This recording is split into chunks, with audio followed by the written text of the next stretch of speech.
Hey, what's up, Roxstars? I'm all distracted today because for those of you guys who have been following me for a long time, you guys know that October is budget month for the office that I work at, and I do the budget. I'm responsible for turning in the budget at the end of the month. And I've been doing it for 10 years, and for 10 years I hate it. I dread it. So I'm like stressed today because I have to go to a budget meeting, and I'm nervous because I don't like doing budget, and like every year I complain. So you guys are going to hear me complain about this for the next month. I'm sorry, but you're just going to have to deal with it. So this is going to be probably an abbreviated top of the blogs, and that's fine because the damn subjects, the topics you guys gave me, they bullshit anyway for the most part. So nothing real exciting, but yeah, y'all can't be fucking around with you guys all day today. I got to get to a meeting. So with that being said, this is just a little bit of talk about what's at the top of the blog. So let's get to it. All right, you guys, so I guess we'll start with Nikki Baby's leaked sex tape with Mally Mal, or Mally Mal. What the fuck is his name, you guys? It was leaked yesterday.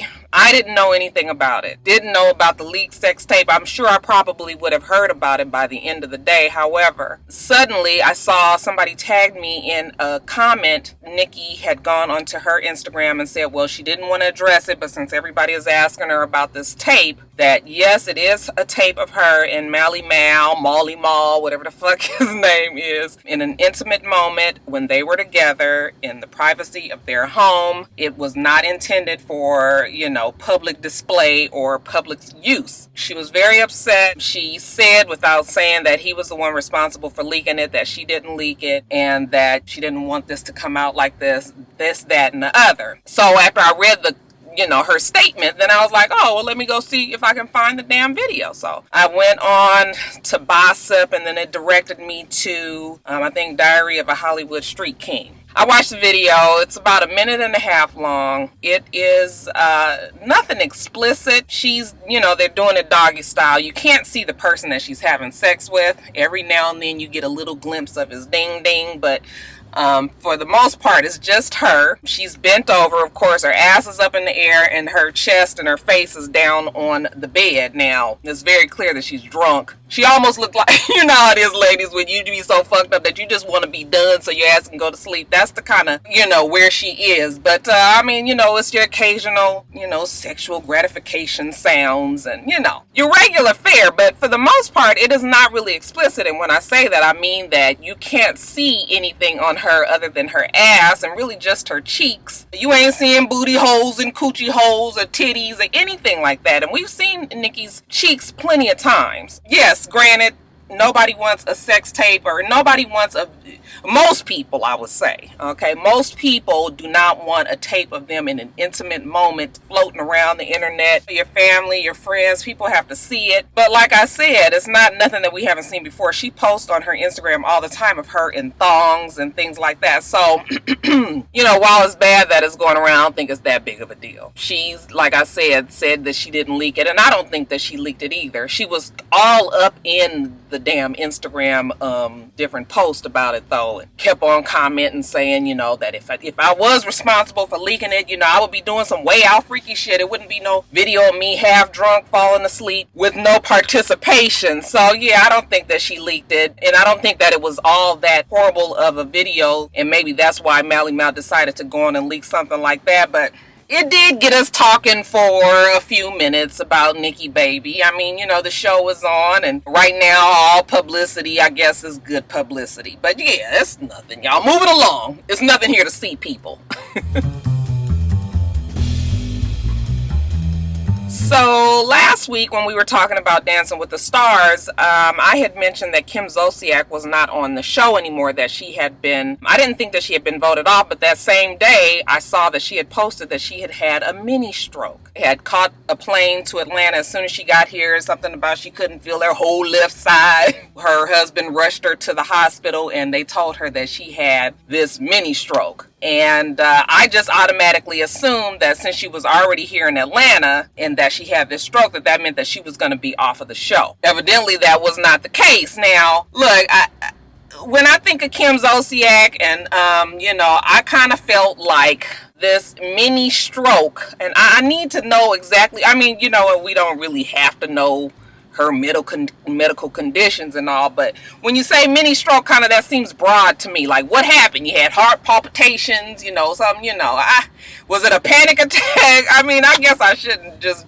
belittle her condition if that's what they say that she had. But in my first thought was, okay, well, KimZvsWendyW, she's known for stunts and shows. Maybe she signed on to Dancing with the Stars not realizing how gruesome the scheduling is and how hard it is to dance and have practice every day, and maybe she thought she signed on for too much, so this was like a perfect excuse for her to get all the way back to Atlanta and then have this mini stroke. So that was what my first mind was. But that's not what the case was, okay? They said that she had this mini stroke, but she had every intentions on returning to the show. She posted on Instagram pictures of her at the hospital with the, the little oxygen thing on her nose and the IV and all of this, and thanking her fans and her supporters for being there for her and whatnot. But yeah, like I said, she said that she was planning on coming back to the show. Now, the show... okay, they must have had the same feeling that I had. It was just like, you know what, we ain't here for the stunts and shows of KimZvsWendyW. So what we gonna do is just say, you not coming back to the show. Cut this right here. We gonna nip it in the bud. So KimZvsWendyW then reacted and acted like she was so upset that they weren't going to let her come back. She was hoping that they were going to use her practice tape like they've done for some people in the past, evidently, and, show that to the judges so she could qualify and the voters could vote on whether or not she would stay. But yeah, like I said, Dancing with the Stars was like, nah, bitch, we fixing to cut your ass right now. Look, it's not that big of a deal. KimZvsWendyW was not even in the top of the dancers on that show. She was not going to win the show. She eventually was going to get voted off any fucking way. So you know what? It's just like, oh well, let's just go on and do this right now. So that was the story with KimZvsWendyW. She was trying to put up a front that she was real upset about the fact that, they wouldn't take her tape, and she was trying to get her supporters and her fans to put pressure on Dancing with the Stars to bring her back to the show. But I think that was all for saving face, and really she knew Dancing with the Stars was not going to bend on that, and that she probably didn't want to go back anyway. So just like, she acting real mad and shit, but probably at the house relieved as fuck. Then as far as Wendy Williams is concerned, Wendy Williams, in her segment of Hot Topics, she gets on and she talks about KimZvsWendyW. I haven't seen the episode, but whatever it was, Wendy is talking about how basically Kim faked this whole stroke thing to get off of the show. Kim got very upset about that, and she posted on her Instagram how one of Wendy Williams' either assistants, producers, or somebody had gotten in touch with her through email and displayed how concerned they were for her health, and they hoped she was feeling better, and that Wendy Williams wanted to have her Skype in onto the show to discuss how she felt and what happened and everything. And I don't know if Kim either ignored it or denied it, turned it down. But anyway, she had the email of this person that had emailed her, and how, she was just like, funny how things change. She sends me this email message all concerned about what, how I was feeling and what was happening with me, but then get on the show and say that I was lying and faking and all of that. So she was saying that Wendy was mad that she didn't come on the show, and that's why she flipped it and said that Kim was faking. I don't know, you guys. I mean, what do you think? I mean, like I said, we can't, sit here and declare what her medical, where she stands medically and if she really had this stroke. But I mean, I ain't gonna say shit else about it, okay? It's not really that big of a deal either, you guys. So what can we say other than bye Kim, or as Nene would say, bye wig.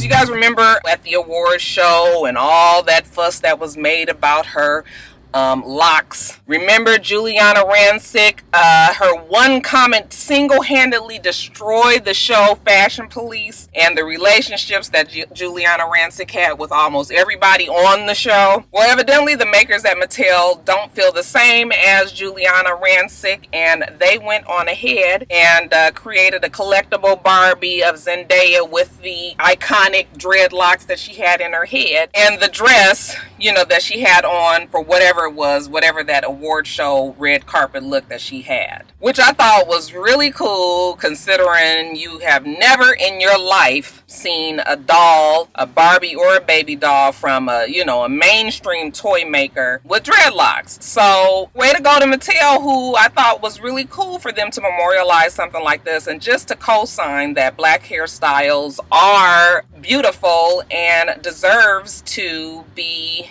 commemorated. Now, Nicki Minaj did an Instagram post that she claimed was congratulating Zendaya. And in the Instagram post, it was a huge picture of Nicki Minaj when she was a Barbie. And she goes on to explain that, did you know that I was once a Barbie and I was surprised and it was such a wonderful feeling and yada, yada, yada. She did never at Zendaya. And she basically made the Instagram post all about her, even though she did congratulate Zendaya for her Barbie. And of course, people dragged Miss Nicki Minaj for filth and saying that, wow, you congratulate somebody and you make the post all about you. Originally, I was like, yeah, it was kind of shady of her, but then I thought, nah, shady is probably not the right word. The right word is, it was pretty self-centered of Nicki Minaj to do this post that supposedly is congratulating Zendaya, but is pretty much all about her. And this is not the first time that we've said that Nicki Minaj is self-centered or,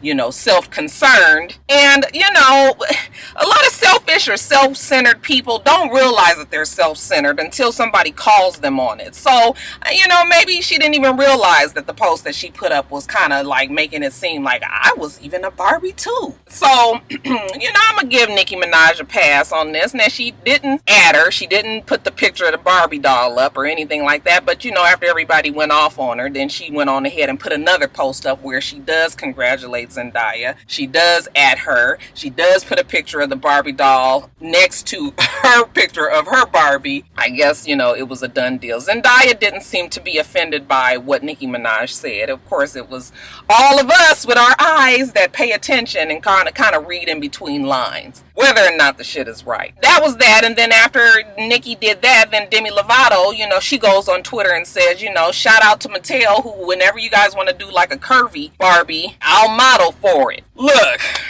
first of all, Mattel was like, bitch, ain't nobody asked you about being no damn curvy damn model. Even though it is a commemorative Barbie and that it's the look of whoever, you know, they're commemorating at the time. I know Brandy has had one and Zendaya and Nicki Minaj, whatever.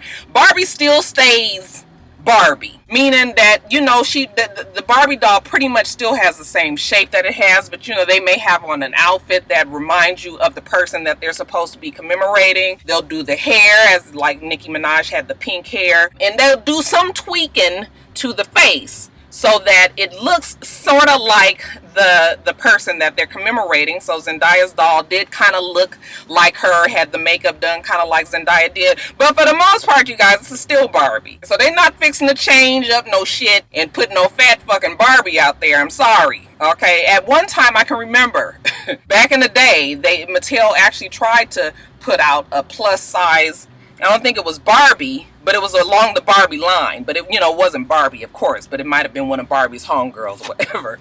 And, you know, the shit, it was a disaster because she looked like she had been fucking rolled over by a steamroller. She was just, I mean, you know, it ain't no shade or no, you know, nothing on the big girls out there, you know, but I'm just saying, Barbie is iconic for having the Barbie with the really ridiculously unnatural you know, measurements, and that's just what it is. So Demi Lovato, you know, Mattel was just like, bitch, ain't nobody asked you, we ain't making no damn big Barbie to fit you, okay, but we got your number just in case we decide to do so that's pretty much it, you guys. But yeah, congratulations to all the girls that get the Barbie, you know, that get these special made collectibles made of them. I mean, that's a good deal. So congratulations to Zendaya. Those of you who collect Barbie dolls, y'all make sure you get that one. Ooh, you guys, I got to hurry up.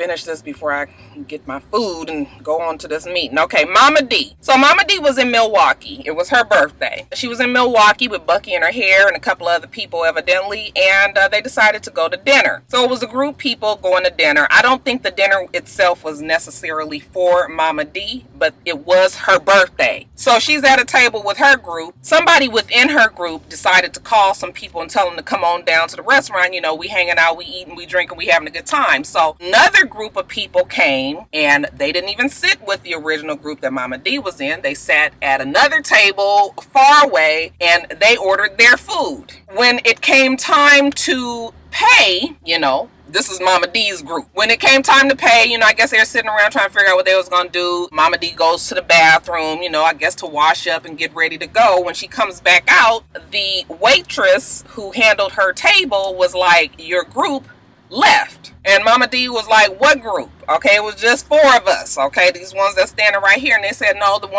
other ones that was with your group that sat down there. And she was just like, those people were not with me. That is not my group. And they were like, well, they left and somebody has to handle this bill. Mama D was like, I will be glad to pay my bill and whatever we got going on here, but I'm not paying for what they did down there because they weren't a part of us. Well, the waitress or the waiter, you know, got the manager, and the manager was like, look, well, you know what? We know who the hell you are. You are Mama D from, you know, Love and Hip Hop Atlanta. So what we gonna do is call the police because your ass is part of this group and you don't want to pay it. Okay, well, Mama D was just like, I wasn't part of that group. So I totally understand where Mama D was coming from. Of course, the stories was all over the place and saying that she was, you know, arrested for dine and dash, when that was not what the case was. The case was she was still there. The police came. They arrested her for not paying for everybody that was there. When she went to court the next day, the judge listened to what was said. The judge agreed with Mama D. They threw the case out, and that was it. So, you know, Mama D,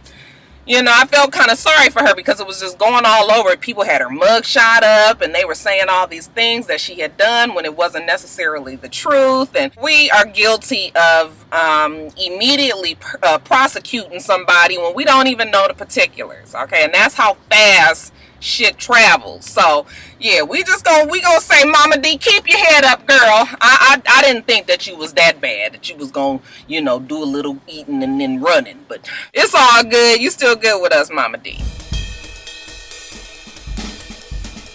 Here, you guys, there is this quick little Instagram video that's going around. Maybe it's longer. I only saw the little Instagram video of somebody that's at Young Thug's recording session, or he's working in a studio, and the person that's recording is just kind of panning around the room, and when they kind of pan up a little bit, you see a really quick glimpse of what looks like it could be porn. It looks like it's 2 very fair, or maybe 2 white people, one guy being a man, the other person I could not really tell. I mean, I kept on looking at it and looking at it and looking at it, and I guess you could say that's another man. It looks like they're kissing down the, you know, the stomach to get on down to the party part. So, you know, from the video, people are saying that they're playing gay porn in the studio, and that Young Thug, this must mean that Young Thug is gay. And my whole thing is just like, why is this a surprise again? I mean, well, since when did we think that Young Thug was just 100% straight? If he's not gay, then I would definitely say that he's bisexual. I mean, all that shit about him calling Rich Homie Quan his hubby, and you know that he was just in a GQ magazine interview, and he says that 90% of his closet is women's clothing because he says they fit closer, they fit slimmer, and he likes the look of women's clothes on him. So, I mean, even if he hasn't come out 100% and said he was, you know, gay or bisexual, I mean, really, you guys, what else do we need to to deduce before we go on and say that the nigga is gay? So yeah, it ain't no big deal. I'll never understand why people just didn't get that, and he is so fucking gross anyway. It's just like, ugh. One of the people on Instagram said the nigga looked like bread mold. It's such an unnatural color. All of this, his nails be black, but not painted black. Like, you know, like oxygen missing from his And he just, ooh. So, you know, I think I speak for most women. What we will do is we will go on and give him over to the gays. Okay, we gonna sign the nigga off. Y'all take him. And any other responsibility that comes with him. But yeah, even if it's gay porn, whatever. I never thought that Young Thug was anything less than bisexual. And lastly, you guys, let's end on a positive note. So Nas, your boy Nasir Jones, has received the W.E.B. Du Bois Award. Okay, and that's an award that they give at Harvard University for his contributions and involvement in human rights and the arts central to African and African American community. So congratulations to Nas. Evidently they have like a Nasir Jones fellowship at Harvard where it's supposed to concentrate on getting out there the information of the culture, the complex culture of hip hop. And I guess that might be some kind of organization, some group that you can join, or maybe there's some classes within the fellowship. I don't know, but Nasir Jones has something going on at Harvard that they respect, or they've decided to give him this W.E.B. Du Bois Award. Okay, alongside Mr. Jones, Muhammad Ali will be receiving an award, also Attorney General Eric Holder, and Marion Wright Edelman, okay, who is the founder and the president of the Children's Defense Fund. So just want to say congratulations to all those being honored, and a special congratulations to Nasir Jones, who brings positivity to the black community. Way to go, Nas. All right, you guys, let me hurry up and get off of here, get my sushi, and get on over to my damn meeting. We do this every single week, so make sure that you rate, comment, and subscribe, and make sure you come back.